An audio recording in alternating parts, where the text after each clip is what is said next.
So எனக்கு பர்டிகுலராக எனக்கு இந்த கலர் பிடிச்சிது. எனக்கு தைக்க கொடுத்துருக்கேன், வரட்டும். அதான் வரும்.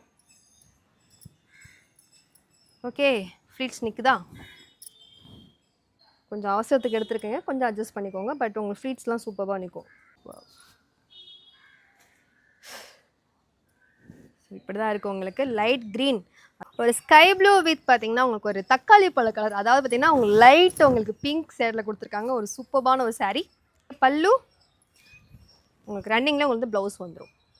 லைட் பிங்க் வித் உங்களுக்கு வந்து லேவெண்டர் கலருங்க. சூப்பரான ஒரு கலர் காம்பினேஷன் பார்த்துக்கோங்க இந்த சாரீ. உங்களுக்கு சைடில் பார்த்தா 2 பக்கம் வந்து ஸ்டோன் கொடுத்துட்றாங்க. சாரீ ஃபுல்லாக உங்களுக்கு ஸ்டோன் ஒர்க் கொடுத்துருக்காங்க. ஸோ சாரியோடைய பல்லு பார்த்தீங்கன்னா சூப்பராக இருக்குங்க. கலர் பார்த்துக்கோங்க எப்படி இருக்குது, நல்லா இருக்கா? லெமன் எல்லோ வித் உங்களுக்கு ஸ்கை ப்ளூவில் கொடுத்துருக்கோம். ஸோ சூப்பரான ஒரு கலர் காம்பினேஷனுங்க இது. ரொம்ப கலராக இருக்கேன், கருப்பாக இருக்கிறேன்றதெல்லாம் ஒன்றுமே இல்லை, எல்லாருக்குமே ஷூட் ஆகும் இந்த கலருங்க. எல்லாருக்கும் பார்த்தீங்கன்னா இந்த மாதிரி நேச்சுரல் லைட்டில் காட்டினா நிறைய பேருக்கு அந்த கலர் வந்து அப்படியே கரெக்டாக தெரியும்னு சொல்லுவீங்களா, அதுக்காகவே இந்த பார்த்தீங்கன்னா லைட்டிங் வேறு போயிடுச்சுங்க. பட் லைட் வெயிட்டான ஒரு சாரீ, ஃப்ளீட்ஸும் சூப்பராக நிற்குது.